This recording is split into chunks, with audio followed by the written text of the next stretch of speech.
Belli vakitlarda zaman zaman başka büyük devletlerin eline kalan Gagavuzlar ilerlederler yaşamalarını umutla rahat gelecek için. Ne de olsa düzerler evleri, işlerler toprakları, büyüderler uşakları hem düşünürler hani yarınki günleri daha güzel, daha parlak olacak. 1931-1944 yıllarda Gagavuzlar için başlatılır sıkı bağlantılar Türkiye ile. 1931 yılda Rumanya'da Türkiye Büyükelçisi Oler Hamdullah Subhi Tanrıöver. Bu vakit Gagavuzlar için önemli bir dönüm noktasıdır. Gagavuz gençlerine açılır yol gitmeye Türkiye'ye öğrenme adayını. 13 yıl içinde ne kadar Tanrıöver bulunmuş bu hizmette, onun daha doğrusu Türkiye'nin Gagavuzlara meraklı iyi silmemiş. Gagavuz bölgesinde Türkçe öğretim veren okullar açılmışlar. Türkiye'den öğrenme kağıtları getirilmiş. Mustafa Kemal Atatürk, Gagavuzlar için Türkiye'den 80 öğretici yollamış. Bu dönemde Türkiye'nin Bukureş Büyükelçiliği'nin önemli bir bölümünde Gagavuzlar işlermiş. Hamdullah Subhi, Bükreş Büyükelçiliğimizi bir Gagavuz evine çevirdi. Bunu sonra giden gezginler anlatıyorlar. Ve elçilik çalışanlarının hepsi Gagavuzlardan oluşuyordu. Hamdullah Subhi hiç boş durmadı. Atandığı ilk günlerden itibaren Gagavuzlar arasında gezdi, onları tanıdı, onlara destekler oldu. Gagavuzları keşfeden Hamdullah Subhi. Hamdullah Subhi Tanrıöver ve Bükreş'te büyükelçi. Ve arabasını atlıyor. Moldova tarafına geçiyor. Orada Gagavuzları buluyor.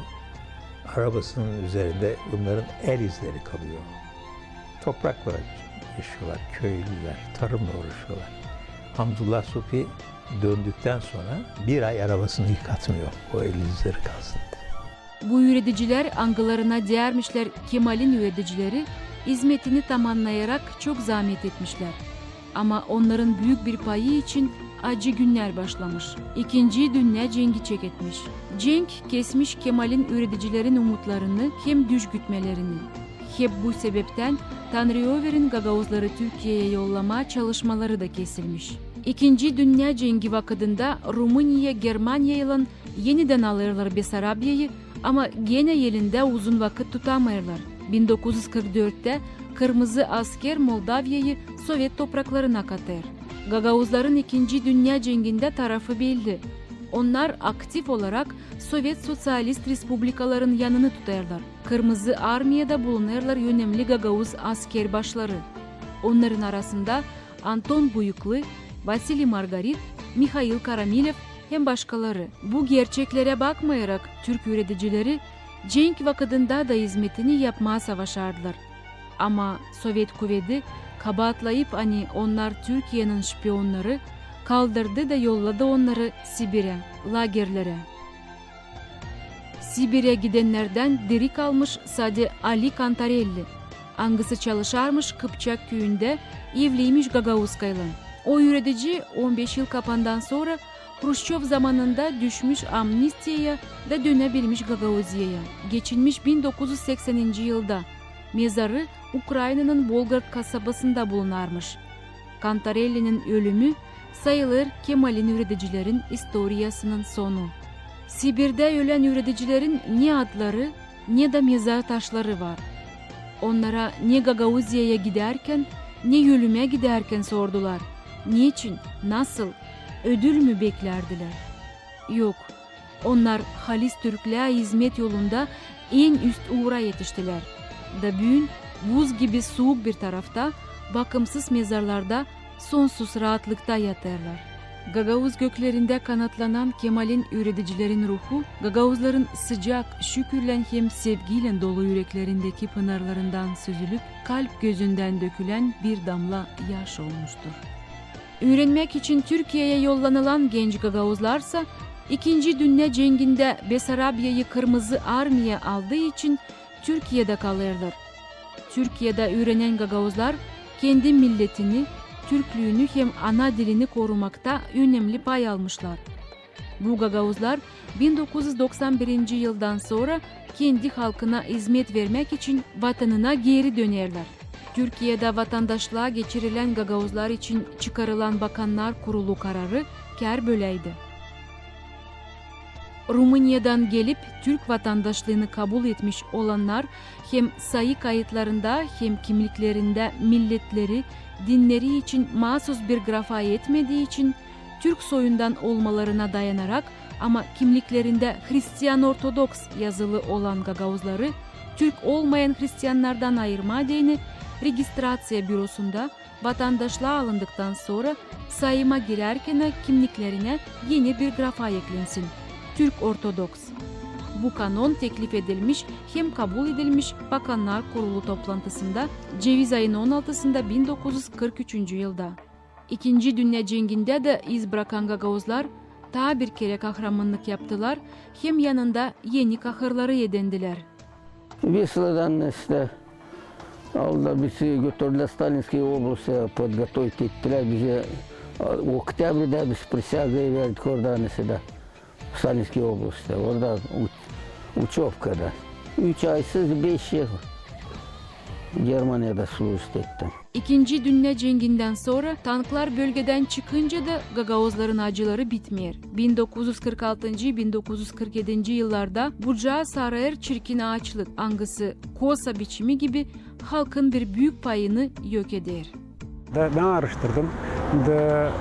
Çıktı öyle hani çok köyde Gagavuzi'de yarısı köylerin kaybolmuş ağaçlıkta. Büyük yaşlı adamlar, hem de arşivlerde aşağı aktardık da biz baktık, yarılı köylerin gitmiş. Ama ofisiyel statistikte Moldova'da, tarihçilerde yazıyorlar. 30% Gagavuzlardan kaybolmuş ağaçlıkta. Onu hepsi inanır, onu hepsi sayır. Ölüleri köylerde gömerler bireri, kardeş mezarlarına. Bitki yıllarda Gagavuzya'nın her köyünde olan bu kardeş mezarlarını bakımlı hala getiriyorlar. Ama iç karartıcı kabahatsiz ölümler pelin acısından beter yürekleri sızladı. Yülerdi. Gündüz gezerdi, maşına arardık. Hangi evde var yürü.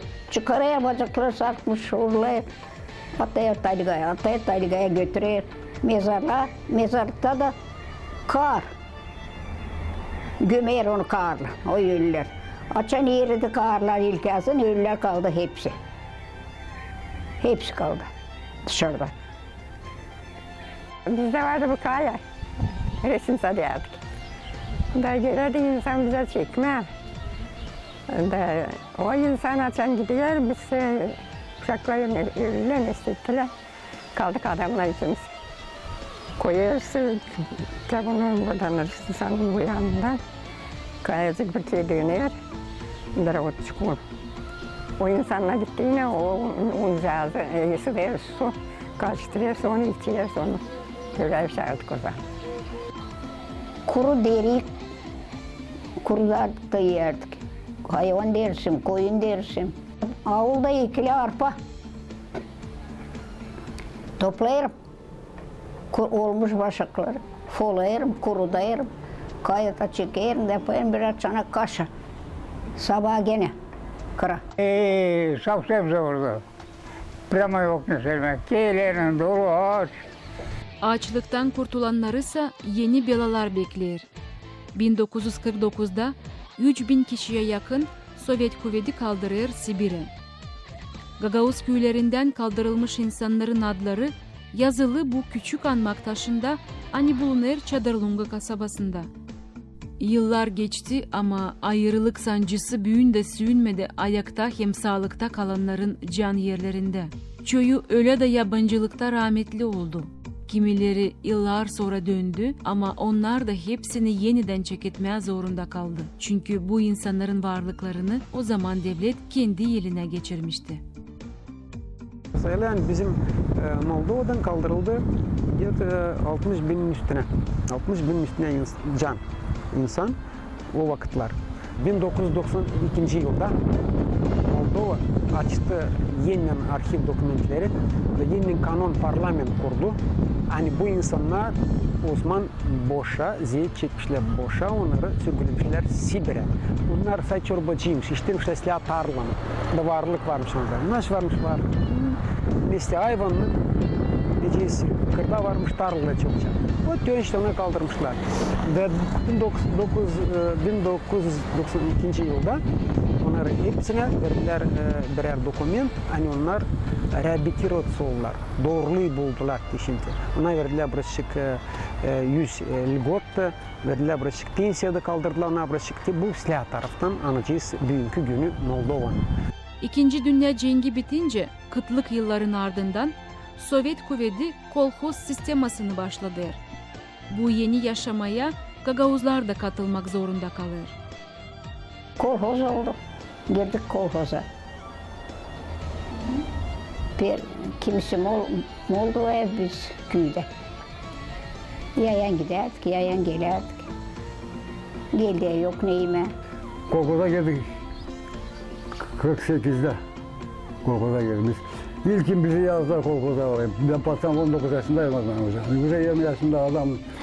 Verdiler bize tabi aileden biraz çift bilgi verdiler komşuyla. Biz sürelim.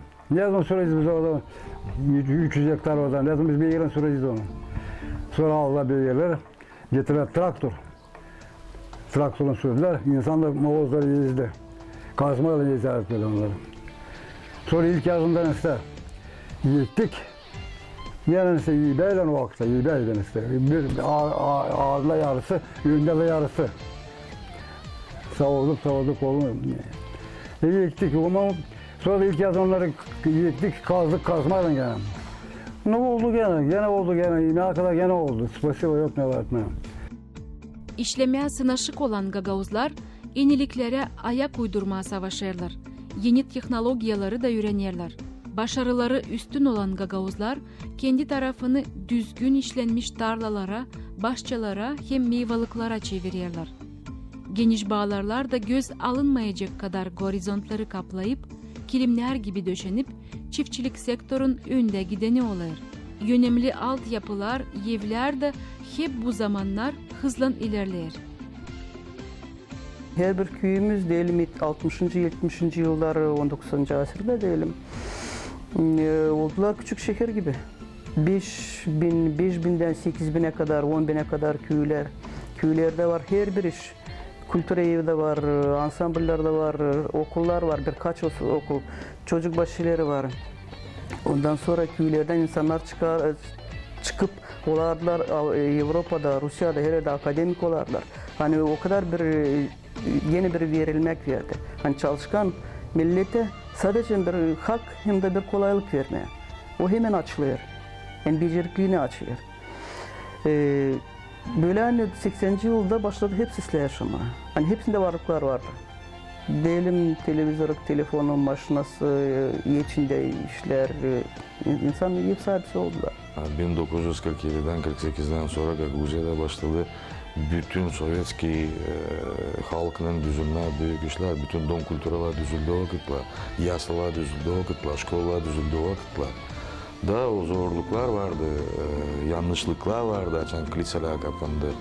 Ama biz Gagauzlar Balkanlardan kendi inancımı kurtardık. Biz buradan da kurtardık. Yüzürten de oradan kurtarırız. O bizim kökümüzde. Bu çekirdeğin burada Alice Sovyet Berlin'in uğruna göre yaşamak gitmeye, Gagauzlar başladı kendi duyma. Başta kendi duymayan da kendi duygularını gösterme. Hani bunlar ister hani dili işlensin, kendi okulları olsun, kendi kitapları çıksın. Niceler hani dünyada yaşayan insanlar, halklar o da bir halk sayılsın. Açan geldi Sovyetler yaşamak değişildi. Daha iyi oldu. Bizim insan çeketi öğrenmeye, bizim insanda olduğu iş, bizim insan çeketi düşünmesle yaşamayı da düşünme, ne olsa yapma. Hani Gagauzlar yaşasın burada, gitmesin buradan. Okul, öğrenmek tarafı, medisina tarafı bu parasızdı. Yaşamak, çalışmak hem öğrenmek uğru yükselerken kültüra hem sport uğurları da ilerler bu dönemde. İnsanlar toplu işlemeye, toplu dinlenmeye hem vakit geçirmeye de öğrenirler. Stadyonlar dolu, insan seyirci vardı çok o zaman. Biz küçüktük, büyüdük. Bizim stadyonlar hep doluydular, futbolu verirdiler. Sonra açan çekettiler, uçun oynamaya, biz çekettik oynamaya. Ben de çekettim, bizim komanda çeketti. Çocuklar, çok çocuklar var. İyi çocuklar da Stadionlar dolu, insan pazarlarda hep dinlenirdi, gelirler seyretler, futbol, rучной, basketbol hepsi cini. Nereye gitmerdik, kapıyı açmardık, sporta hepsi yardım eder. Kultura robotnikleri, Dom Kultura'da yap, merappriyati hepsi için yapardık. Hem biz 1000 kişi çıkıplar seyretler, bizim pehlivanları açan güreşerdi. Kazıkta açan güreş yapardık. Biz de toplandı stadyonda güreşi seyretmeye bırakırlar hepsi işi 1000 kişi gelirdi. Dolay köylerden her yerden gelir de görüşmeye. Gagavuzların yazı kulturasının köklerini buluruz evvelki dedelerimizin, oğuzların bıraktığı Orhun yazılarında. İlk yazıları göreriz Divanyu, Lügat-ı Türk, Kutat, Kubilik hem Dede Korkut gibi eski kağıtlarda. Genel kultura hem ruh kulturası uğrunda 1900. yılların başlantısında en büyük hizmeti yapan kişi hiçbir şüphesiz Gagavuzların baş papazı Mihail Çakir'dir. İlk 20. asırda Gagavuz dilini yüksek uğra çıkaran, Gagavuz yazısını kuran Proterey Mihail Çakir. O başladı ilkin yaprak çıkarma gazete Gagavuz dilinde, İl Gagavuz gazetasının Hakikatin Sesi. Hem de Sinod'dan kabul etti izin, karar, hani çıksın kağıt Gagavuz dilinde, Rus bukvalarından. Şimdi 21. asırda 100 yıldan sonra biz öyle aldık bir karar, hani yeniden çıkartma onun gazetesini diriltme, o gazeteyi Hakikatin Sesi hep o atlın kalsın, kültürü açıklasın sayfalarında, kültürü temalarını, dil temasını, din temasını, historiadan olsun bilgiler. Çakir, Sef'te başlamış uyandırma Gagavuzları nice bir halkı, bir milleti, ana dilinde yaradan ilk yazıcı olmuş. 1904 yılda çekeder çıkarma Gagavuzca ilk gazetayı, Hakikatin Sesi, angısını insana parasız dağıdarmışlar. 1908 yılda çıkarır Kısa Dua kitabını, Gagavuz dilinde tiparlanan ilk kiyadı. 1934 yılda hep Gagavuzca tiparlanır Besarabyalı Gagavuzların historiası. Gagavuzların tarihine bağlı bir Gagavuz tarafından yazıldığı ilk kiyat. Bu zenginlik hani bıraktı bize Mihail Çakır. Bugün de oldu bir milli ideya. O gösteriyor hani biz dil 2 günlük, 3 günlük. Biz 100 yıl geri halk arasında vardı insanlar hangiler düşünürler Gagavuzların ilerlemesi için. Kendi yaratmalarını Mihail Çakir yazarmış 1918'e kadar Kirillitsa'da Rus bukvalarından, sonra da Rumun bukvalarından Latin grafikasında. O çevirmiş Gagavuzca'ya Evangeliya'yı. 1938'de çıkarmış Gagavuzca Rumunca sözlüğü. Angısı 1904'te çıkan Moşkov'un sözlüğünden sonra olmuş ikinci Gagavuzca sözlük. Bu sözlük yardım etmiş koruma Gagavuz dilini hem olmuş bir temel zamandaş Gagavuz literaturasının gelişmesine değini. Bu sözlüğü Çakir kendisi yollamış Atatürk'e. Angısı merakla okumuş onu hem sayfalar kenarlarında not bırakmış. Atatürk çağırmış Çakir'i gitsin Türkiye'ye. Ama ne yazık hani ceviz ayın 8'inde Atatürk'ten 2 ay ileri Gagavuzların aydınlatıcısı 77 yaşında geçinmiş. Geçer vakit acı nice perin, yerde yok babam bir. 1994'ten sonraki yıllarda Gagavuzlar ne ana dillerini öğrenir ne de kiyat tiparlar. 1953'te açan Yulier Stalin da onun yerine gelir Hruşçov, Sovyet Birliği'nde başlar açılma kültüra evleri. İnsanların ana diline davranışı yavaş yavaş değişir. 1957 yılda Moldavya Respublikası Yüksek Sovyeti kararından Gagavuzlara yazı verilir. Bu uğurda zahmet eden Dionys Tanasoglu hem Lyudmila Pokrovskaya hazırlarlar Kiril grafikası temelinde Gagavuz alfabetinin temel örneklerini. Hep o yılın Kasım'ın 16'sında 1957'de çıkar bir kanun angısından Moldova kuvvetleri yol açarlar öğrenmeye Gagavuz dilini. Okullar için hazırlanır hem tiparlanır kiyatlar. 1959'da Dionys Tanasoglu'nun çalışmalarından tiparlanır Gagavuz alfabetinde ilk kiyat. Bucaktan sesler, nereye girer folklor hem zamandaş literatura örnekleri. Hep o yılın Gagavuzca başlar efire çıkma radyo kolverimleri. 1961'e kadar sürten bu mutlu günlerde okullarda Gagavuz dili hem literatürası dersleri verilir. Kağıtları hazırlama deni bu dönem çok zahmet ettiler ilk kuşaktan yazıcılar.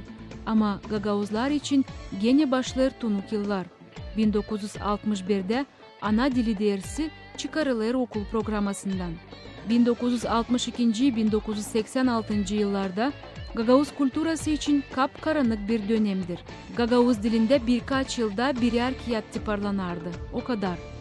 Ama 1980. yılların ortasında açan giderdi perestroika, Gagavuz intelligensiyası gene teklif etti verirsin kolaylık ilerletmeye Gagavuzların kulturasını, öğrenmeye ana dilini. Bu teklif işitildi hem bulduğu anlayış üyse kurda Moskva'da hem Moldova Öğretim Bakanlığı'nda da 1986'dan beri Gagavuz dili gene döndü okullara. Gagavuz dili çekittiler yürütme Gagavuz dilinde 56. yıllarda bir iki yıl yürüttüler uşakları. Da sonra bizim dil hem öğrenmek okullarda gene kaybedilir. 1986. yılda oldu kolay yürütücülerin yapsınlar kurslar. Kişinov'da da ondan sonra yine çekildiler 7. klaslardan yukarı uşaklar hep Gagavuz dilini çekildiler öğrenme Gagavuz dilini. Bu çok beklenen iş gerçekleşsin diyeni çok zahmet ettiler Gagavuz yazıcıları, bilimcileri, intelligensiyası. 1957'den sonra başladı ilerlemeye Gagavuz literatürası. Kurucularından biri Dionis Tanasoglu. Onun piyetleri pek çok dile çevrildi. Yazıcı işledi prozada, dramaturgiyada, topladı folklor örneklerini, yazdı müzika, hazırladı öğrenmek kağıtlarını, araştırdı Gagavuzçanın gramatikasını. 1960-1970 yıllarda çıktı piyet toplumları, Çal Türküm, Adamın İşleri, Hoşluk, Gençlik Türküleri hem başka. 1985'te tiparlandı onun romanı Uzun Kervan. Angısı anladır Oguzların tarihi için. Açan laf açılır Gagavuz folkloru hem prozası için ilk akıla gelen Nikolay Baboglu'dur. Moldova hükümetinde Başbakanlığın yardımcısı, Üretim Bakanlığın yardımcısı oldu. Tipardan çıktı onun folklor tekstleri, anlatmaları hem piyasaları, piyetleri, Gagavuz gramatikası kağıdı, sözlükleri. Çakir'in çıkardığı Hakikati Sesi gazetasından sonra ikinci Gagavuzca Ana Sözü gazetasının baş redaktörü oldu. Gagavuzca ilk televizyon programalarını hazırladı. Bütün ömrünü Gagavuz kulturasına bağışladı yazıcı, etnolog, müzeyci, resimci hem skulptör Dmitri Karaçoban. Pek çok sayıda proza hem piyet kağıdı çıktı. Gagavuz kinematografiyanın temelini attı.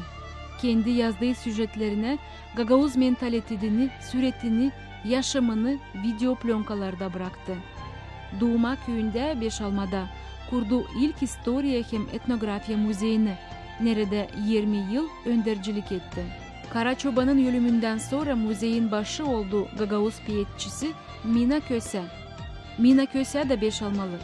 Kendi köyünde üreticilik etti. Ortaokulun başı oldu. Gagavuzya'nın Kültüra Bakanı olarak da işledi. Onun piyetleri türlü gazetelerde, jurnallarda, antologiyalarda hem şkola hrestomatyalarında tiparlandılar. Hem çevrildiler başka dillere. Bilim adamı, pedagog hem piyetçi Gavril Gaydarjı, 1973'te çıkan Gagavuzca, Rusça, Moldovanca sözlüğü hazırlayanların hem redaktörlerin birisi. Pay aldı Gagavuz dilinin orfografiya kurallarının hazırlamasında, hazırladı öğrenmek kağıtlarını. 1990. yıllarda katıldı Türk Dil Kurumu'nun terminologiya projelerine.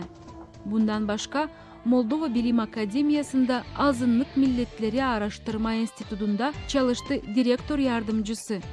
Gagauzologiya bölümünün baş uzmanı oldu. Kişinyov hem Komrat üniversitelerinde studentlere leksiya verdi. Stepan Kuroglu doğdu Dimitrovka köyünde, nerede 6 yıl işledi üretici hem okulun başı. Sonra geçti Kişinyov'a Moldova Bilim Akademiyası'na. Araştırdı Gagauzların etnografyasını. Bilim Akademiyası'nda onun zahmetlerinden kuruldu Gagauzologiya bölümü. Tiparlandı onun bilim statyaları hem monografiyaları, ana dilinde piyet hem anlatma toplumları. Seçildi çadır dolayından Moldova parlamentine deputat. Moldova Yazıcılar Birliği'nde çalıştı. Komrat Devlet Üniversitesi'nde tarih uğrunda danışmanlık hem öğreticilik etti. Bizim bilim merkezine bağlı açıldı Stepan Stepanoviç Kuroglu'nun arşivi. O arşivde var pek çok materyal bağlı bizim folklorla. Ve onun arşivinde toplanır böyle güzel, kamil materyal. Yani o kadar çok. Hani sanırım hani biz yapacağız büyük bir ıslah iş. Eğer o materyalleri biz onları çekettik artık dizmeye, kompütere. Orada var türlü janralar, türlü insanların topladıkları.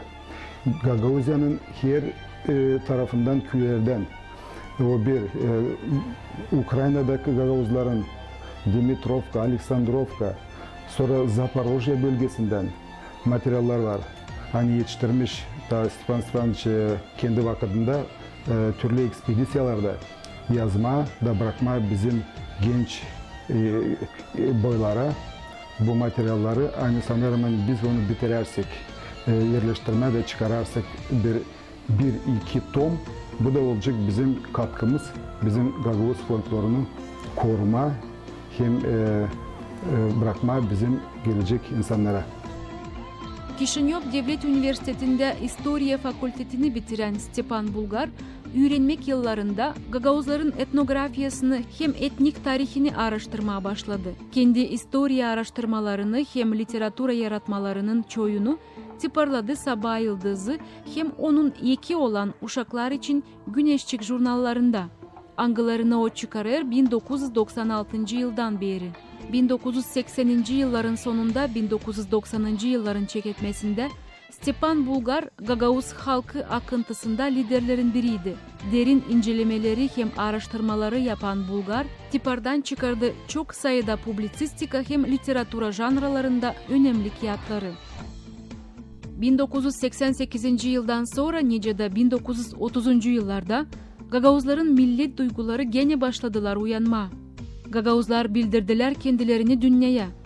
Küçük sayılı bir halk olduğuna bakmayarak onlar gösterdiler kendilerini girgin. Dayandılar türlü zorluklara, baskılara. Kimliğini, oguzluğunu korudular. Gelecek evlatlara yaratmalarını, her türlü hizmetlerini bırakan aydınlatıcılara Gagauzlar büyün saygı gösterirler. Şükürlen anırlar, onlardan örnek alırlar. Yeni kuşak boylarını ise ileride daha yazılmamış sayfalar bekler.